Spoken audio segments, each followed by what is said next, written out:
আসলে বাস্তবতা হলো, আমার ছোটবেলা থেকেই দেখেছি যখন বাংলাদেশে ইসলামী রাজনীতি দলের তেমন উল্লেখযোগ্য কোনো অবস্থান ছিল না, তখনই বাংলাদেশের ভিতরে ইসলামের পক্ষে এই বরগুনার মাটিতে আমাদের স্নেহভাজন মাওলানা মাহমুদুর রহমান অলিউল্লাহ সাহেবের আব্বাজা, আমাদের মুরব্বী, তাদেরকে আপনারা ইসলামের পক্ষে সমর্থন দিয়ে তাম দুনিয়ার মধ্যে আপনার ইসলামকে সম্মানিত করেছে।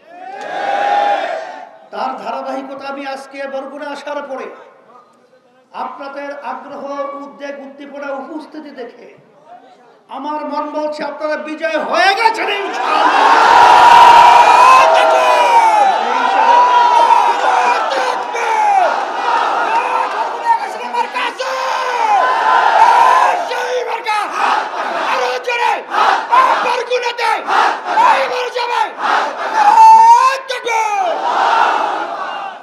আমি তো প্রায় সময় বরগুনাতে আসি, কিছুদিন আগেও এসেছিলাম, আর এখন আসার পরে চিত্র সম্পূর্ণ ভিন্ন। এবং আমি তো আলহামদুলিল্লাহ সারা দেশের মধ্যে সংবাদগুলো কম বেশি রাখি। আমার কাছে যে সংবাদ আছে তাতে বরগুনায় আল্লাহর রহমতে ইসলামের পক্ষের বিজয় হয়েছে। এখন কথা হলো, কথা বেশি লম্বা চৌড়া না করে 5ই আগস্ট 2024 জুলাইয়ের পরে দেশকে গঠন করা এবং ফ্যাসিস্ট থেকে দেশকে মুক্ত করা, আমাদের দেশ থেকে যারা নাকি এলেট পার্সন নাম দেয়, টাকা কামাই করি আমরা, আর ওরা ক্ষমতার চেয়ারে বসে টাকা পাচার করে। আমার কৃষক ভাইরা, আমার ছেলে ভাইরা, আমার রিক্সাওয়ালা বাজানরা রোদ্রে পরে চামড়া কালো হয়ে যায়, সেই টাকা উপার্জন সরকারি ফান্ডে জমা হয়। আমার ভাইরা বিদেশে সেই রোদ্রের মাটিতে পড়ে চামড়া কালো হয়ে যায়, চেহারা কালো হয়ে যায়, সেই টাকার এভিডেন্সের মাধ্যমে দেশ চলে। আর ওরাই চেয়ারে ক্ষমতার মস্তলে বসে আমাদেরকে বিদেশে পাচার করে, বেগমপাড়া তৈরি করে।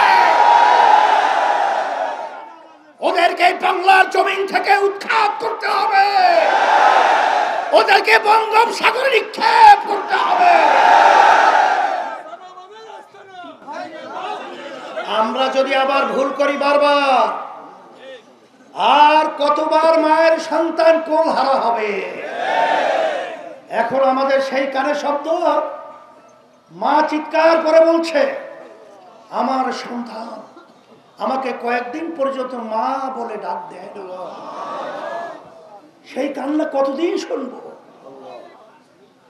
কতদিন সেই আয়না ঘরের মতো আইয়ামে জাহিলিয়াতের সেই ইতিহাসকে হার মানিয়েছে? আর কতদিন দেখব? আর কতদিন আমাদের দেশের টাকা পাচার করে বিদেশে শুধু 620টার মতো বাড়ি তৈরি করেছে? কতদিন দেখব? এর পরিবর্তন আমাদের কি করতে হবে? আর সেই পরিবেশ সারা দেশব্যাপী আল্লাহর রহমতে সবাই সিদ্ধান্ত নিয়ে দিন রাত্র সপ্তাহ মিনিট সেকেন্ড অপেক্ষা করতেছে। কি অপেক্ষা করতেছে?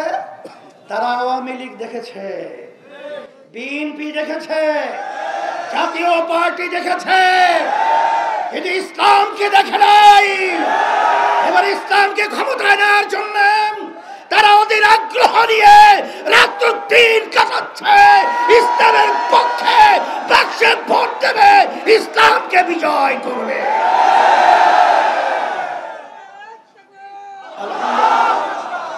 আমি সারা দেশে আমি আমার বাজানদেরকে অনুরোধ করব, আমার মা বোনদেরকে অনুরোধ করব, আমরা চোরদের সহযোগী হতে চাই না, আমরা টাকা পাচারকারীদের সহযোগী হতে চাই না, যারা মায়ের কোন সন্তান হারা করে তাদের সহযোগী হতে চাই না,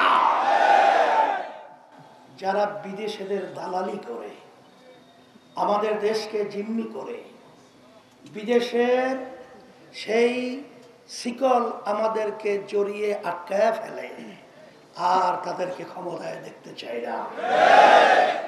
এখন যদি আপনারাই বিজয় দেখতে চান, আমি পরিষ্কারভাবে বলছি, অলিউল্লাহ আমাদের সন্তানের মতো ছাত্র, আমাদের চরমনাই পড়েছে, অত্যন্ত ভালো ছেলে। যদি আল্লাহর রহমতে আপনারা ওকে বিজয় করতে পারেন, আমাদের ডান পাশে বরগুনা 2 আপনাদের এলাকার সন্তান, আমাদের মাদ্রাসার মুহাদ্দিস, প্রধান আদিব, এদেরকে যদি আপনারা বিজয় করতে পারেন, আমি আপনাদেরকে বলতে পারি যে আল্লাহর রহমতে আর আমার পান দোকানদার ভাই চাঁদা দিতে হবে না, আর চাঁদাবাজরা চাঁদাবাজি করার সুযোগ পাবে না, আর লক্ষ লক্ষ মানুষকে মিথ্যা কেসের মাধ্যমে সংসার বিলীন করতে আর পারবে না, দেব না, হাত ভেঙে দেব ইনশাআল্লাহ। আমি হাত পাকা শান্তির প্রতীক, আমি মাওলানা মাহমুদুর রহমান ওলিউল্লাহর হাতে আপনাদের সামনে উঠিয়ে দিয়ে আপনাদের আমানত হিসেবে রেখে গেলাম।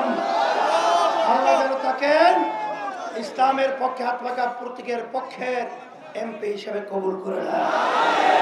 হাত পাকা প্রতীক আমাদের স্নেহভাষণ মাওলানা মিজানুর রহমান আদিব সাহেব, তার হাতে হাত পাকা উঠিয়ে দিয়ে আপনাদের সামনে আমানত হিসাবে রেখে গেলাম। আল্লাহ রাব্বুল আলামিন তাকে বিজয় দান করুন এবং ইসলাম দেশ মানবতার কল্যাণে আমাদের সকলকে আল্লাহ রাব্বুল আলামিন জড়ায়া সহযোগিতা করার তৌফিক দান করুন।